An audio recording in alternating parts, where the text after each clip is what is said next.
আমাদের কারো উপর প্রতিশোধ নেব না। আমরা আমাদের কথা রেখেছি, আমরা প্রতিশোধ নেই নাই। তবে এও বলেছিলাম নেওয়া হয়েছে, আমাদের প্রতীক ছিনতাই করা হয়েছে, আমাদের দলকে নিষিদ্ধ করা হয়েছে, আমাদের নেতৃবৃন্দের বাড়িঘরকে বুলডোজার দিয়ে ভেঙে গুঁড়া করে দেওয়া হয়েছে। সব কষ্ট বুকে চেপে আমাদের তরুণদের নেতৃত্বে যখন আগস্টের বিপ্লব সম্পন্ন হলো, আমরা তখন সেজদায় পড়ে গেলাম। ও আল্লাহ, তুমি না বলেছ ফাসাব্বিহ বিহামদি রাব্বিকা ওয়াস্তাগফির, আমরা তোমার প্রশংসা করছি। হে আল্লাহ, আমরা তোমার পবিত্রতা ঘোষণা করছি আর নিজেদের দুর্বলতা ত্রুটি বিচ্যুতির জন্য তোমার কাছে ক্ষমা প্রার্থনা করছি।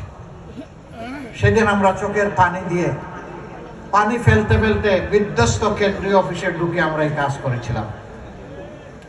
সারা দেশের সহকর্মীদেরকে বলেছিলাম, পড়ো পড়ো, প্রভুর দরবারে সেজদায় পড়ো।